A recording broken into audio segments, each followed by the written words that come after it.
Friends, Harry bro को तो आप जानते ही होंगे, जिसने हाल ही में पाकिस्तान को रुला कर रख दिया। इंग्लैंड का पाकिस्तान का टी20 और टेस्ट दौरा हैरी ब्रो के लिए बहुत ही ज़्यादा सक्सेसफुल साबित हुआ, जिसका उसे फल भी मिला।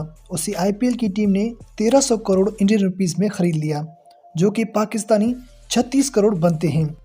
फ्रेंड्स, जबकि हैरी ब्रो पीएसएल में भी खेलता है, पर उसे पीएसएल में सिर्फ 41 लाख मिलेंगे। पैसों का डिफरेंस ज़मीन और आसमान का है, जिसे आप आईपीएल की वैल्यू समझ सकते हैं। क्यों फॉरेन प्लेयर्स आईपीएल के लिए इतना मरते हैं। चाहे कोई प्लेयर क्रिकेट की सारी लीग्स भी खेल ले, तो उसे आईपीएल जितने पैसे नहीं मिलेंगे।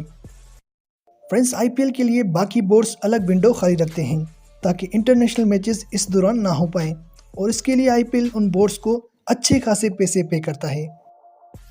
फ्रेंड्स, मोहम्मद रिजवान ने हाल ही में एक इंटरव्यू में कहा कि पीएसएल आईपीएल से बेहतर है। रिजवान का कहना था कि पीएसएल में मैचेस कम होते हैं और बहुत ही क्वालिटी के मैचेस होते हैं, क्योंकि पीएसएल में बॉलिंग हर टीम की बेहतर है और पीएसएल जानी ही जाती है बॉलिंग और क्वालिटी क्रिकेट के लिए। जबकि आईपीएल में 10 टीम्स हैं और मैचेस की क्वांटिटी भी बढ़ गई है। पूरे 3 मंथ्स आईपीएल खेला जाता है, जो कि काफ़ी बोरिंग हो जाता है। फ्रेंड्स, प्लेयर्स आईपीएल को सिर्फ इसलिए तरजीह देते हैं क्योंकि मैंने अभी आपको बताया कि जो प्लेयर पीएसएल में 41 लाख में बिक रहा है, वही प्लेयर आईपीएल में 36 करोड़ पाकिस्तानी रुपीस में खेल रहा है। आखिर कौन पैसे को नहीं चाहेगा। पैसे का चक्कर है भाई, सिर्फ पैसे का चक्कर।